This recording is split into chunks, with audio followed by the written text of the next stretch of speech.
ओम शांति। करण करावनहार शिव बाबा हमें ऐसे कर्म सिखाते हैं जिससे मनुष्य आत्मा का जीवन परिवर्तन हो जाता है। कर्म करने की वो विधि जिससे मनुष्य आत्मा सिद्धि स्वरूप बन जाती है।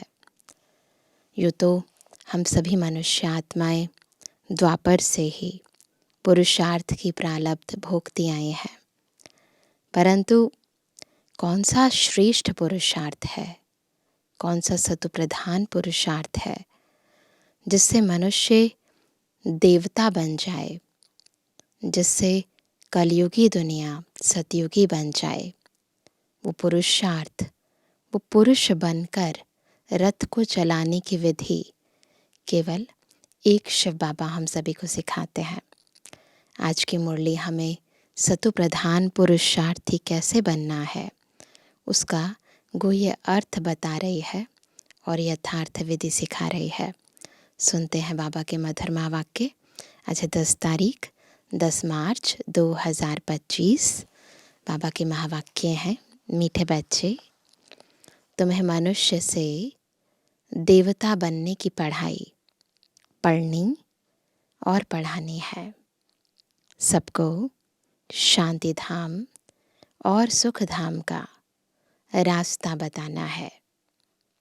प्रश्न है, जो सतुप्रधान पुरुषार्थी हैं उनकी निशानी क्या होगी। सभी आत्माएं पुरुषार्थ कर रही हैं, बाबा की श्रीमत पर हम सभी कर्म कर रहे हैं, लेकिन सतुप्रधान पुरुषार्थी की निशानी क्या है? उत्तर है, वह औरों को भी आप समान बनाएंगे, वह बहुतों का कल्याण करते रहेंगे, ज्ञान धन से झोली भरकर दान करेंगे, 21 जन्मों के लिए वर्षा लेंगे और दूसरों को भी दिलाएंगे। तो चेक करेंगे सभी, हम सभी सतुप्रधान पुरुषार्थी हैं। आज का गीत है ओम नमो शिवाय। ओम नमः शिवाय। तुम आत सहायक स्वामी सखा, तुम ही सबके रखवारे हो। जिसका कोई आधार नहीं, उसके तुम एक सहारे हो। तुम आत सहायक स्वामी सखा, तुम ही सबके रखवारे हो।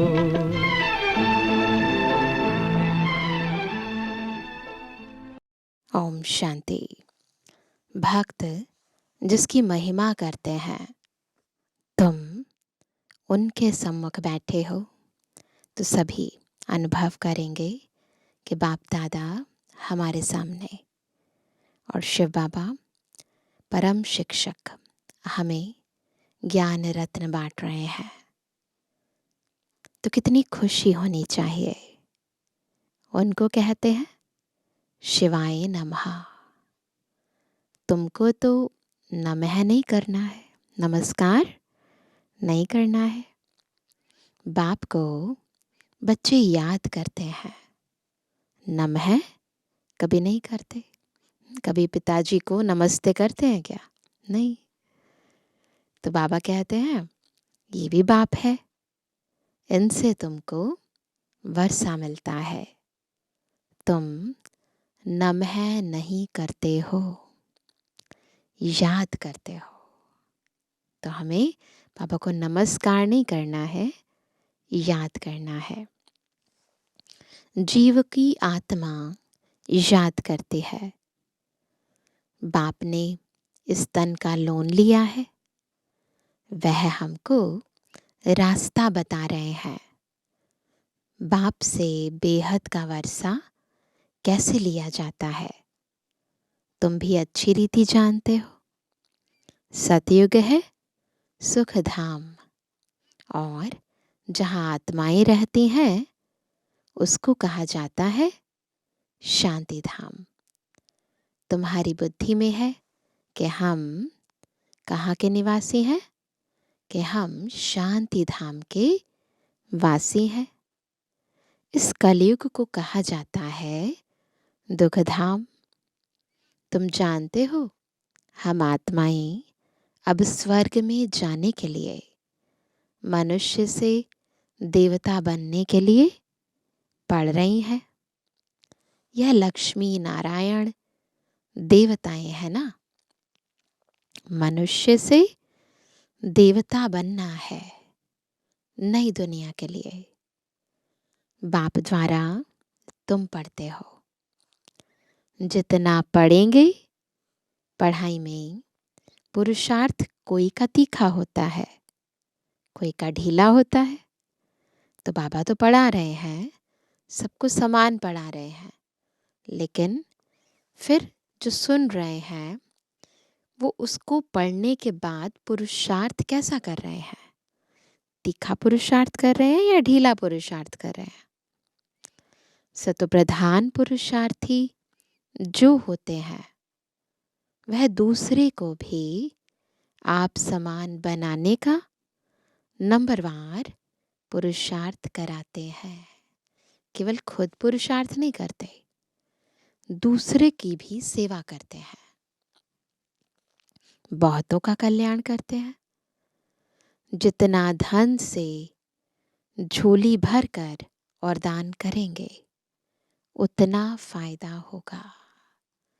ये ज्ञान धन ऐसा है, जितना बांटते हैं उतना बढ़ता है।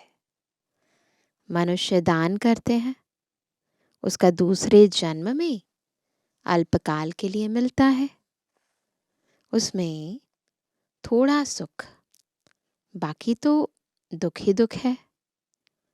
तुमको तो 21 जन्मों के लिए स्वर्ग के सुख मिलते हैं, है ना। वो तो थोड़े टाइम के लिए मिलता है, यहाँ 21 जन्म की प्रारब्ध मिलती है। कहाँ स्वर्ग के सुख, कहाँ यह दुख। बेहद के बाप द्वारा तुमको स्वर्ग में बेहद का सुख मिलता है।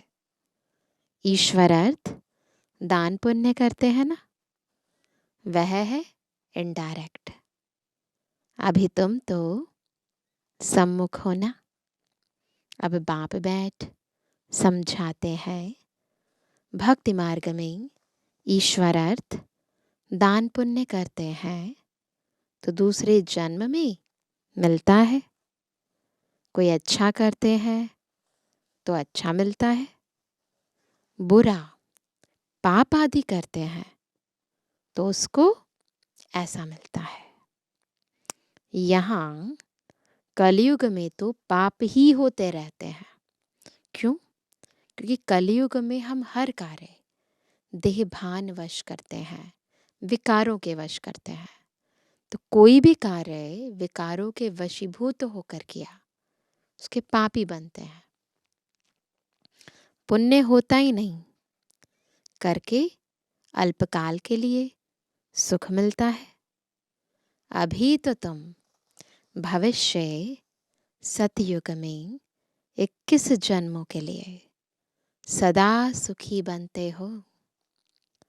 उसका नाम ही है सुख धाम। प्रदर्शनी में भी तुम लिख सकते हो कि शांति धाम और सुख धाम का यह मार्ग है। शांति धाम और सुख धाम में जाने का सहज मार्ग। अभी तो कलयुग है ना। कलयुग से सतयुग, पतित दुनिया से पावन दुनिया में जाने का सहज रास्ता, बिगर कौड़ी खर्चा। सोचो, आज दुनिया में कुछ भी पाना है उसके लिए कुछ तो खर्चा करना पड़ेगा ना।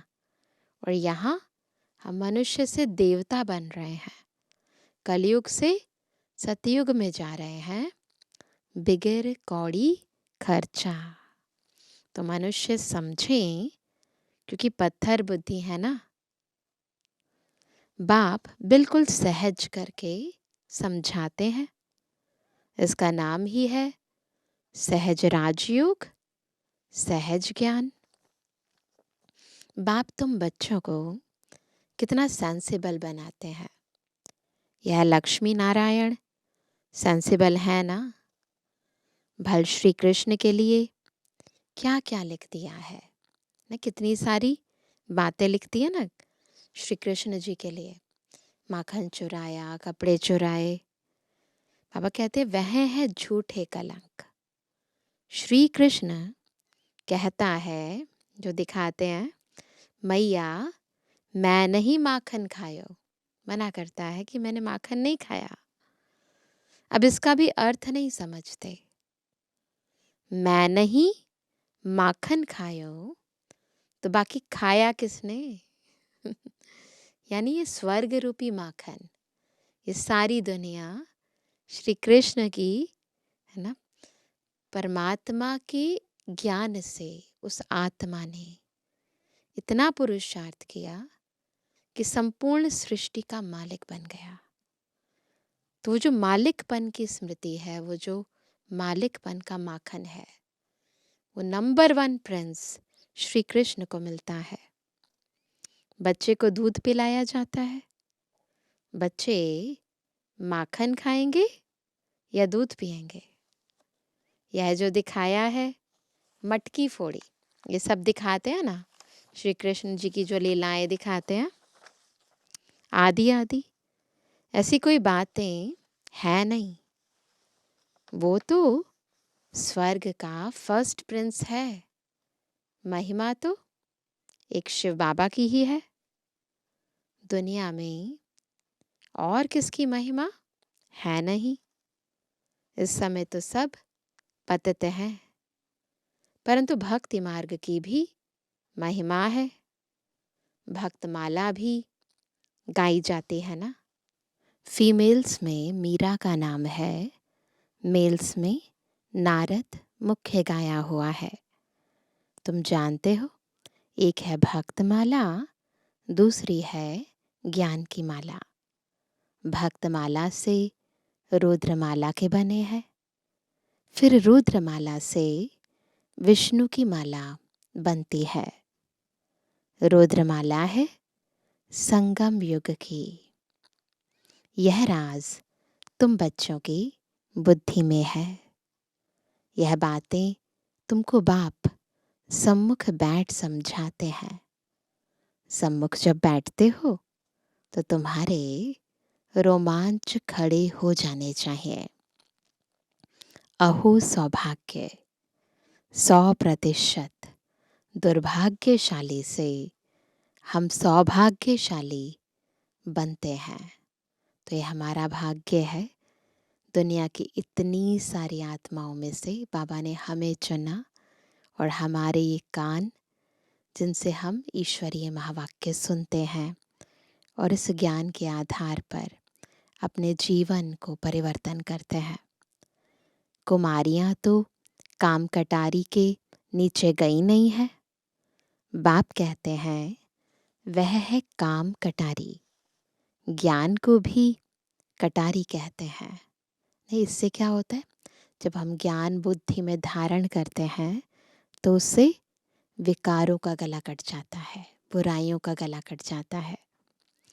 बाप ने कहा है ज्ञान के अस्त्र शस्त्र, तो उन्होंने फिर देवियों को स्थूल अस्त्र शस्त्र दे दिए हैं। दिखाते हैं ना देवियों के हाथों में अनेक प्रकार के अस्त्र शस्त्र।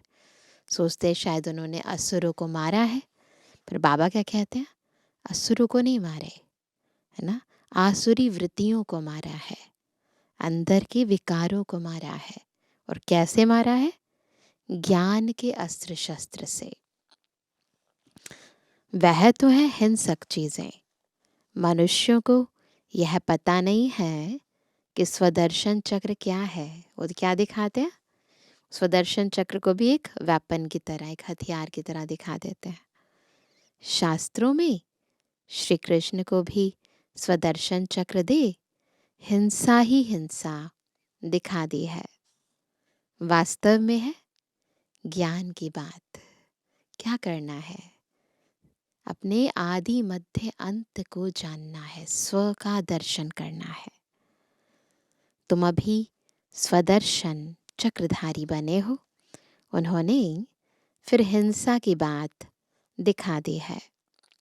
तुम बच्चों को अब स्व अर्थात चक्र का ज्ञान मिला है ना। सारे सृष्टि के आदि मध्य अंत का ज्ञान मिला है। तुमको बाबा कहते हैं ब्रह्मा मुख वंशावली, ब्राह्मण कुलभूषण, स्वदर्शन चक्रधारी। इतने ऊंचे, इतने अच्छे और ऊंचे सम्मान से बाबा हमें सजाते हैं और हमें बुलाते हैं। क्या बोलते हैं बाबा? ब्रह्मा मुख वंशावली, ब्राह्मण कुलभूषण, स्वदर्शन चक्रधारी। इनका अर्थ भी अभी तुम समझते हो। तुम्हारे में सारे 84 जन्मों का और सृष्टि चक्र का ज्ञान है। पहले सतयुग में एक सूर्यवंशी धर्म है, फिर चंद्रवंशी, दोनों को मिलाकर स्वर्ग कहा जाता है। ये बातें तुम्हारे में भी नंबरवार सबकी बुद्धि में है, जिसे तुमको बाबा ने पढ़ाया है। तुम पढ़कर होशियार हुए हो। अब तुमको फिर औरों का कल्याण करना है, स्वदर्शन चक्रधारी बनना है। जब तक ब्रह्मा मुख वंशावली नहीं बने तो शिव बाबा से वर्षा कैसे लेंगे? है ना। बाबा से वर्षा लेना है तो पहले ब्राह्मण बनना पड़ेगा। अभी तुम बने हो ब्राह्मण, वर्षा शिव बाबा से ले रहे हो। ये भूलना नहीं चाहिए, पॉइंट नोट करनी चाहिए।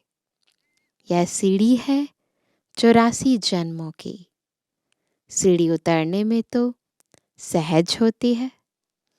जब सीढ़ी चढ़ते हैं तो कमर को हाथ दे कैसे चढ़ते हैं, देखा आपने?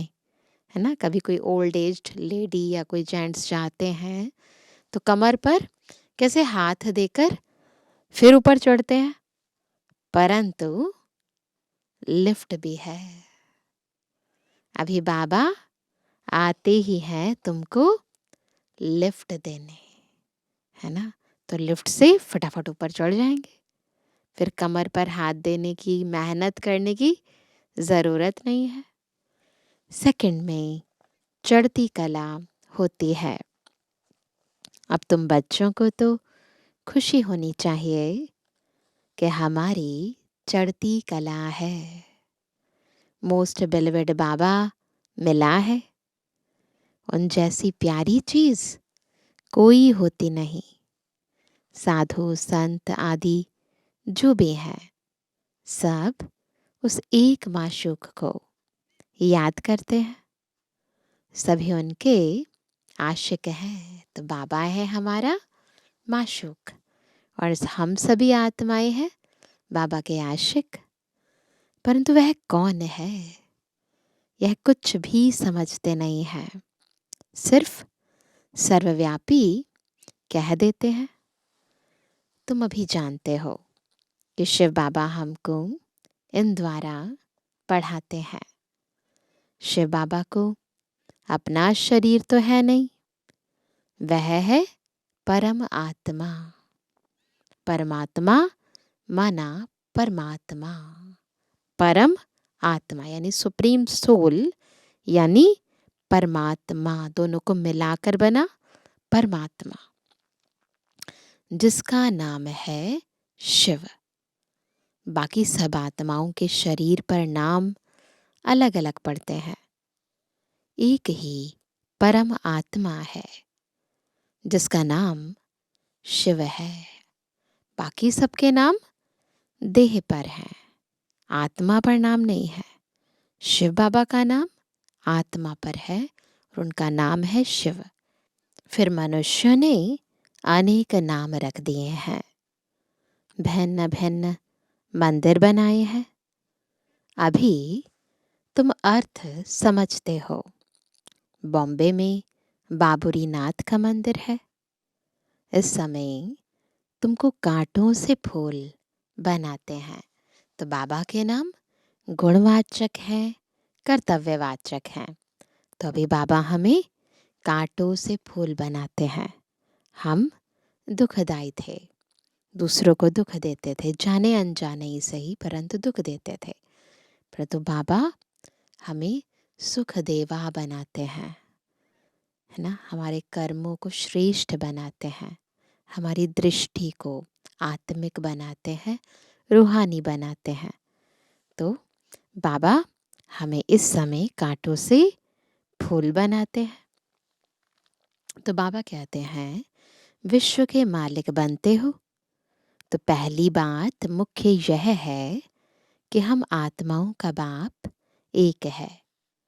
उनसे ही भारतवासियों को वर्षा मिलता है।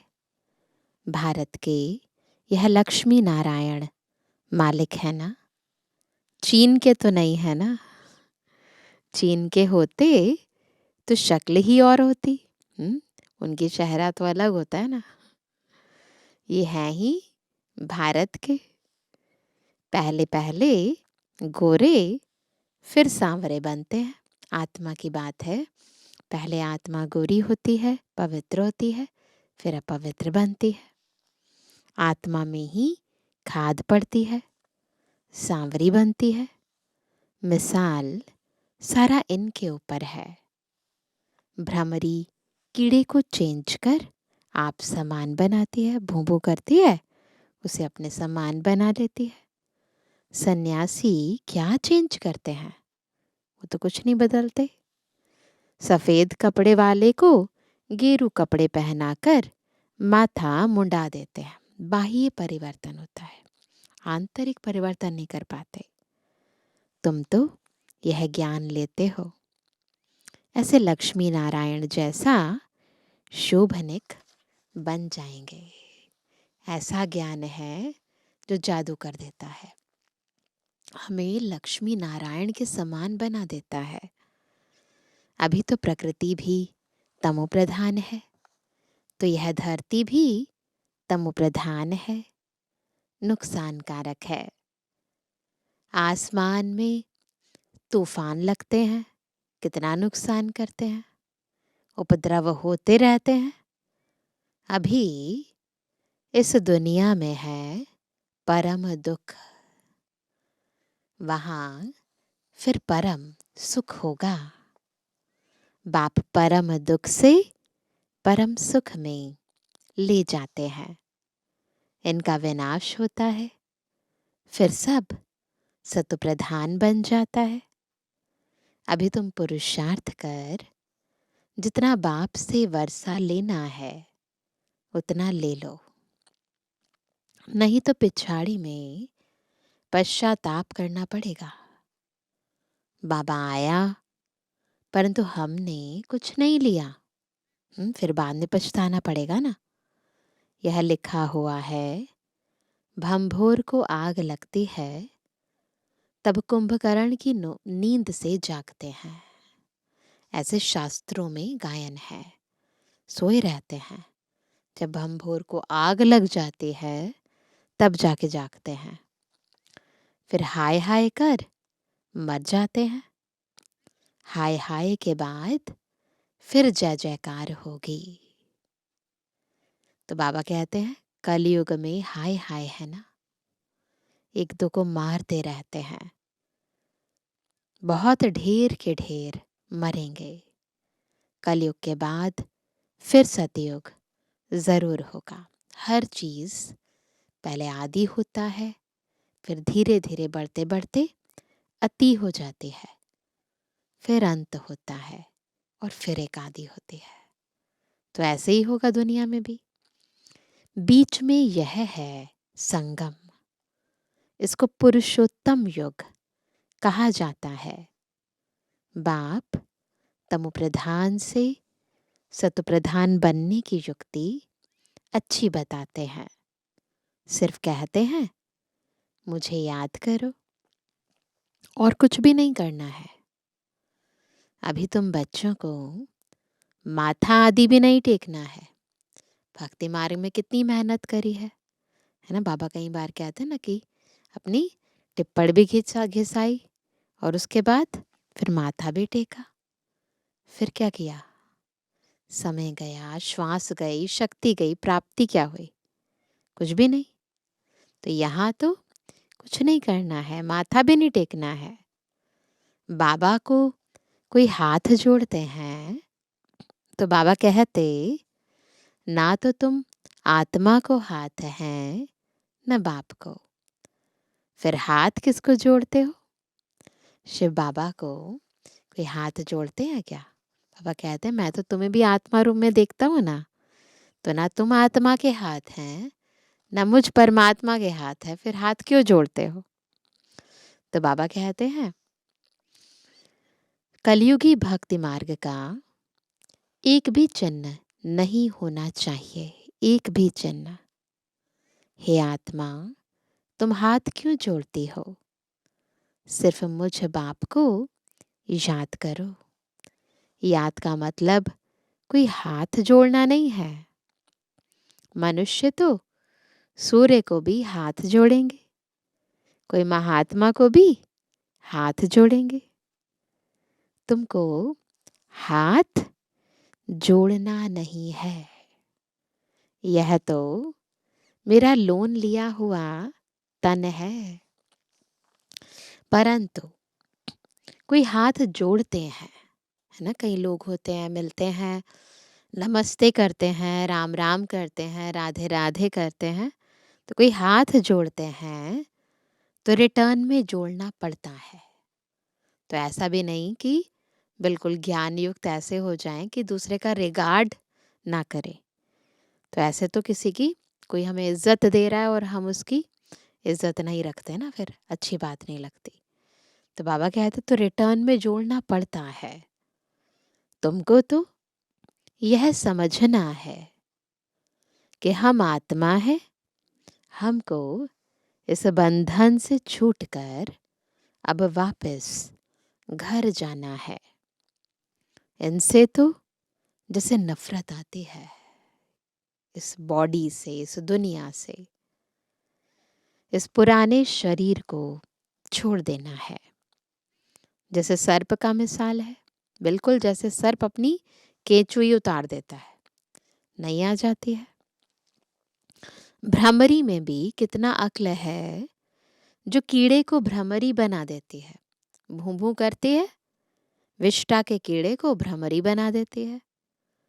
तुम बच्चे भी जो विषय सागर में गोते खा रहे हैं, वो क्या करती है? विष्टा के कीड़ों को लाती है। और हम वो आत्माएं जो विषय सागर में गोते खा रहे हैं, उनको उससे निकाल क्षीर सागर में ले जाते हो। अब बाप कहते हैं, चलो शांति धाम। बार बार कहते हैं ना, अब घर जाना है। तो बाबा हम बच्चों को भी कहते हैं, चलो शांति धाम। मनुष्य शांति के लिए कितना माथा मारते हैं। सन्यासियों को स्वर्ग की जीवन मुक्ति तो मिलती नहीं। हाँ, मुक्ति मिलती है, दुख से छूट शांति धाम में बैठ जाते हैं। फिर भी आत्मा पहले पहले तो जीवन मुक्ति में आती है, पीछे फिर जीवन बंध में आती है।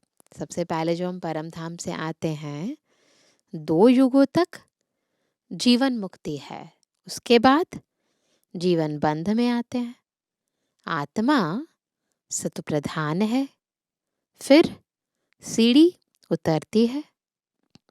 पहले सुख भोग, फिर उतरते उतरते तमो प्रधान बन पड़े हैं। अब फिर सबको वापस ले जाने के लिए बाप आए हैं। बाप कहते हैं, मुझे याद करो तो तुम पावन बन जाएंगे। बाप ने समझाया है, जिस समय मनुष्य शरीर छोड़ते हैं तो उस समय बड़ी तकलीफ भोगते हैं, क्योंकि सजाएं भोगनी पड़ती हैं। शरीर छोड़ने से पहले जो कुछ भी किया है, सारे उम्र में और कई बार पिछले जन्म का भी, बिल्कुल रील की तरह सामने आ जाता है और सजाओं के रूप में मिलता है। जैसे काशी कलवट खाते हैं, क्योंकि सुना है शिव पर बलि चढ़ने से मुक्ति मिल जाती है। साकार मुरली है तो उस समय काशी कलवट खाना वो लोग खाते थे, भक्त लोग। अभी तो नहीं है, तो बाबा कहते हैं तुम अभी बलि चढ़ते हो ना। तो भक्ति मार्ग में भी फिर वह बातें चलती हैं। हम क्या बलि चढ़ते हैं? बाबा कई बार कहते हैं वो बकरे की बलि चढ़ाते हैं। हमें क्या चढ़ाना है?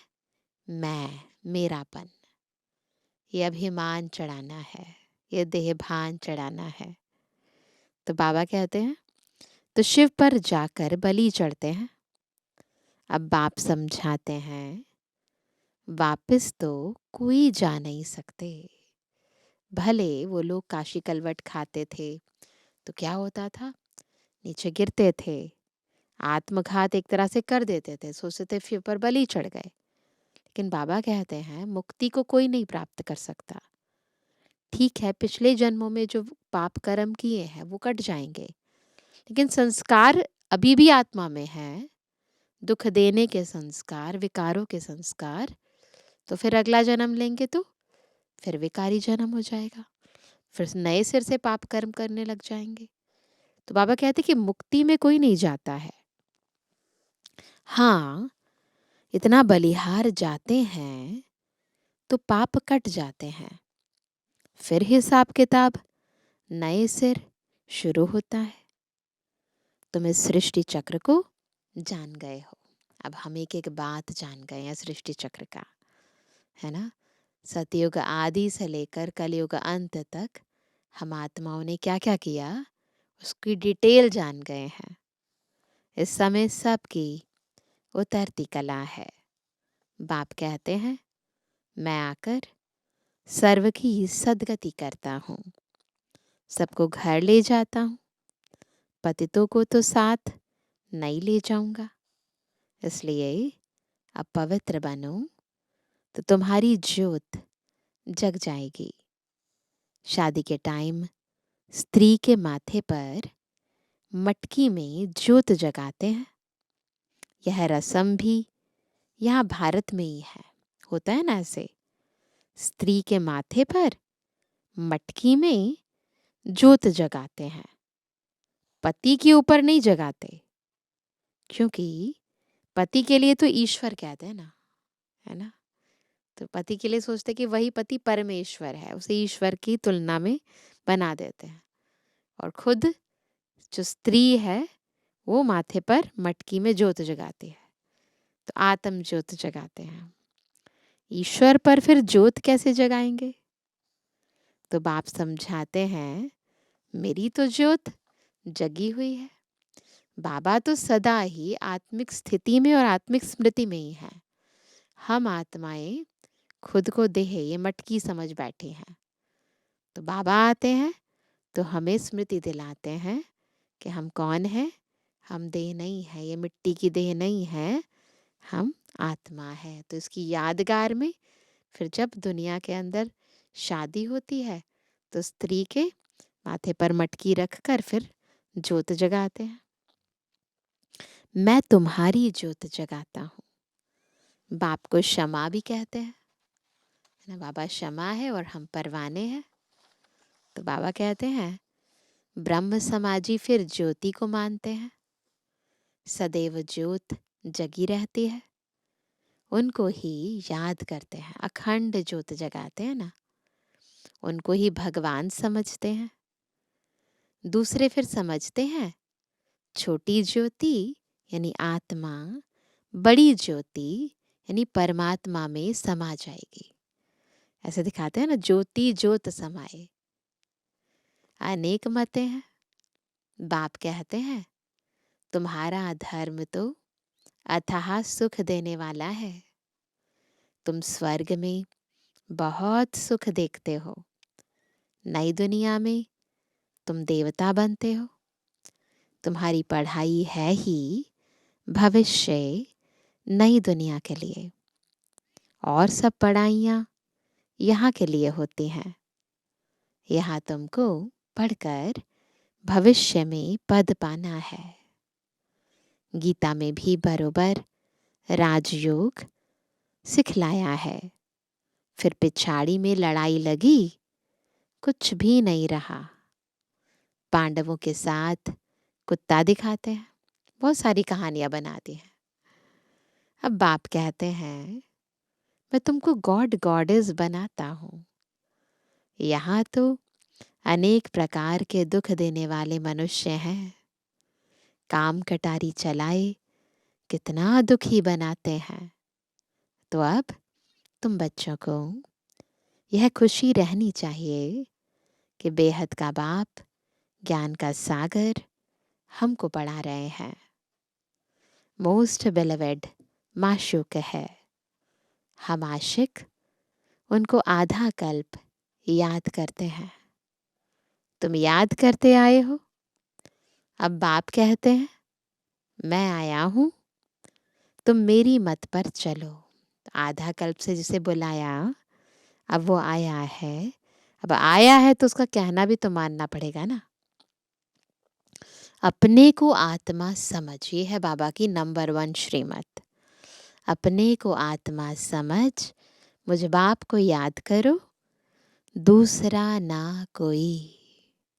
सिवाय मेरी याद के तुम्हारे पाप भस्म नहीं होंगे।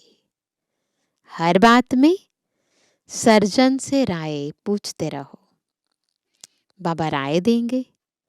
ऐसे ऐसे तोड़ निभाओ। अगर राय पर चलेंगे तो कदम कदम पर पदम मिलेंगे। राय ली तो रिस्पॉन्सिबिलिटी छूटी। बाबा की श्रीमत प्रमाण चलेंगे तो बाबा रिस्पॉन्सिबल है। फिर हमें ज़्यादा सोचने की ज़रूरत नहीं है। अपने आप बाबा हर बिगड़ी को बना देगा। अच्छा, तुम लकी सितारों पर याद प्यार नंबरवार पूछा था। रूहानी बच्चों की, रूहानी बाप दादा को गुड मॉर्निंग, नमस्ते नमस्ते नमस्ते। धारणा के लिए मुख्य सार पहला, बेहद के बाप से बेहद सुख का वर्षा लेने के लिए डायरेक्ट ईश्वर अर्थ दान पुण्य करना है। ज्ञान धन से झोली भरकर सबको देना है। दूसरा, इस पुरुषोत्तम युग में स्वयं को सर्व बंधनों से मुक्त कर जीवन मुक्त बनना है।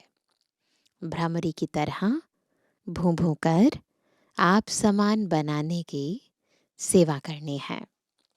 आज का वरदान है, सर्व प्राप्तियों के अनुभव द्वारा पावरफुल बनने वाले सदा सफलता मूर्त भव। कैसे बनेंगे सदा सफलता मूर्त? जब सब प्राप्तियों के अनुभव से खुद को पावरफुल बनाएंगे। जो सर्व प्राप्तियों के अनुभवी मूर्त हैं वही पावरफुल है। तो एक सर्व प्राप्तियां होना, वो तो हो ही रही हैं, परंतु एक एक प्राप्ति का अनुभव करना है ना, तो पावरफुल बनेंगे। ऐसी पावरफुल सर्व प्राप्तियों की अनुभवी आत्माएं ही सफलता मूर्त बन सकती हैं। क्योंकि अभी सर्व आत्माएं ढूंढेंगी कि सुख शांति के मास्टर दाता कहाँ है। तो जब आपके पास सर्व शक्तियों का स्टॉक होगा तब तो सबको संतुष्ट कर सकेंगे। स्टॉक होगा तभी तो दे सकेंगे ना। जैसे विदेश में एक ही स्टोर से सब चीज़ें मिल जाती हैं, अभी तो यहाँ भी मिल जाती हैं। ऐसे आपको भी बनना है ना। सब चीज़ें, सुख भी, शांति भी, आनंद भी, प्रेम भी, पवित्रता भी, सब चीज़ें एक ही जगह। तो सारी शक्तियों का स्टॉक, सारे गुणों का स्टॉक, ज्ञान के गुह्य रहस्यों का स्टॉक। ऐसे नहीं सहन शक्ति हो सामना करने की नहीं, सर्व शक्तियों का स्टॉक चाहिए, तब सफलता मूर्त बन सकेंगे। स्लोगन है, मर्यादाएं ही ब्राह्मण जीवन के कदम हैं। कदम पर कदम रखना माना मंजिल के समीप पहुंचना। तो इसलिए मर्यादाओं पर चलते रहो। सुनते हैं आज का व्यक्ति इशारा। सत्यता और सभ्यता रूपी कल्चर को अपनाओ। आजकल कोई एक विशेष भाषा यूज करते हैं कि हमसे असत्य देखा नहीं जाता, असत्य सुना नहीं जाता। बहुत लोग ऐसे कहते हैं ना। इसलिए असत्य को देख, झूठ को सुन करके अंदर में जोश आ जाता है। कहते हैं वैसे तो मुझे गुस्सा नहीं आता, कोई झूठ बोले ना फिर बहुत गुस्सा आता है। ऐसे बहुत लोग कहते हैं। लेकिन यदि वह असत्य है और आपको असत्य देखकर जोश आता है, तो वह जोश भी असत्य है ना। देहभान वश आया ना तो असत्य है। असत्यता को खत्म करने के लिए स्वयं में सत्यता की शक्ति धारण करो। असत्यता से असत्यता को खत्म नहीं कर सकते, तो स्वयं में सत्यता की शक्ति धारण करो तो दूसरे की असत्यता को भी खत्म कर सकेंगे। अच्छा, ओम शांति।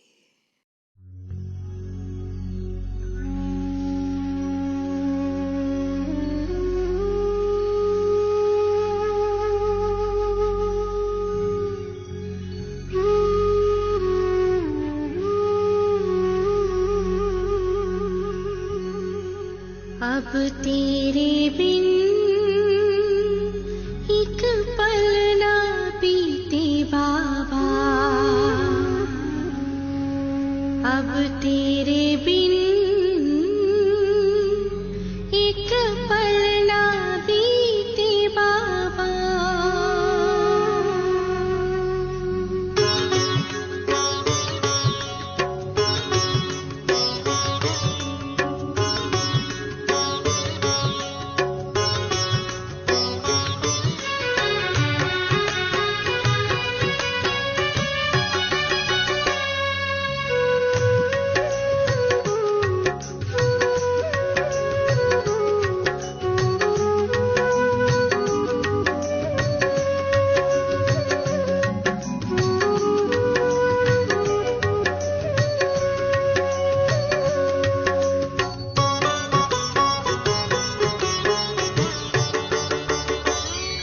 अब तेरे बिन एक पल ना बीते बाबा, अब तेरे बिन एक पल ना बीते बाबा। किस्मत ने है तुझसे मिलाया, देखे अब ये तेरा ही साया, सदियों से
तेरे बिन